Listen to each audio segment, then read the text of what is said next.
Imagine you have a glass vase, and you take this vase and you throw it on the floor. It smashes into a bunch of different pieces. Some are bigger, some are smaller, some are tiny, some Mm. are huge. And in order to have the full vase again, you need all the pieces. Now, Israel, thousands of years ago, was destroyed. We were scattered. You have Ashkenazim, you have Sfaradim, Mizrachim, Beta Israel, Bnei Menashe, all these different communities that went in different places. We brought back a huge piece, the Ashkenazim. We brought back a huge piece, the Sfaradim. We brought back a huge piece, the Mizrachim. We brought back half of the Ethiopians. We brought back a portion of the Bnei Menashe. We brought back small individuals from here and there. But there's still so many other pieces that are missing. We can never be the fullest expression of who we are without all the tribes reunited. Now, that doesn't mean every individual Jew being back in Israel, but every community has to have their place back within the whole image. And if you have a puzzle piece, right, puzzle pieces on the floor and you want to create a puzzle, you need all the pieces. If you're Yeah. missing half of the board or the majority of the board, you won't even know if you have a piece where it fits. So if you look in Israel, we're very dysfunctional. One is going to the right, one is going to the left. We want to be religious, we want to be secular, we want to be this, we want to be that. And that's because there's so many elements of the image that are missing for us to even comprehend what our potential is. And that's something that I've realized, that although they lost elements of things, like, for example, many of them lost actual Sefer Torah, they only had oral traditions. Some of them kept it, some of them didn't. We also lost many things that they kept on. And the real answer to find who we are is to include all the puzzle pieces together, to put them together so it fits, and then to see the image that we're supposed to create into this world. You mentioned Rabbi Harry in a offline conversation with him.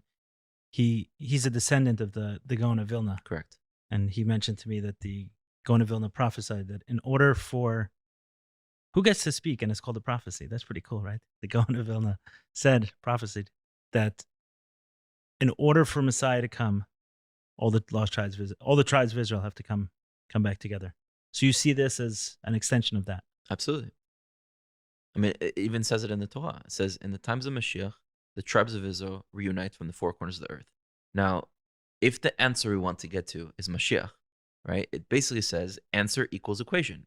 If you flip it, equation equals answer. Bring the tribes of Israel from the four corners of the earth, and then you get to Mashiach. And it's not they come and then you have Mashiach. It's they come back and then we can be ourselves. And we can't be ourselves until they come back. We can be a version of ourselves, a portion of ourselves, a fragment, a fraction of ourselves. We can't be the complete selves without all the pieces reunited. We are 12 tribes, not 2.5. So those of us who have no say over Israel policy, what can we do to support this? It starts by raising awareness. If we understand the way the Israeli government works, it's a parliamentary system that focuses on many small parties uniting together in order to have the majority of the seats in the Knesset. And once you have this majority of the seats, you can then go and become prime minister for the largest party.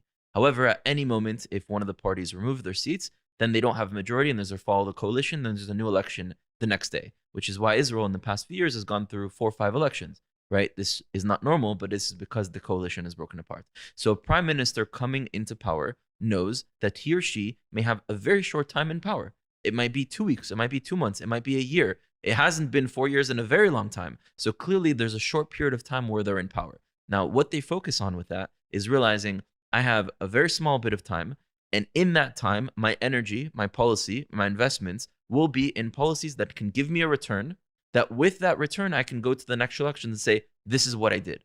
Now, if nobody knows, nobody cares.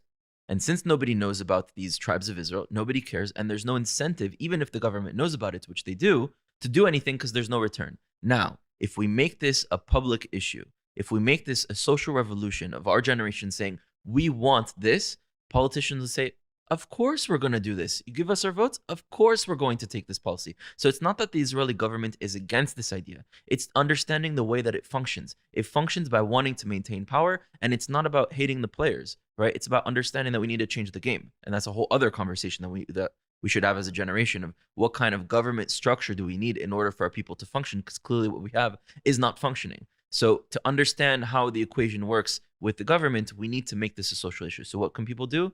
Raise awareness. Make this something that we talk about in our generation. Make this something that we eventually get to the conclusion of, which is bring all of our family back together.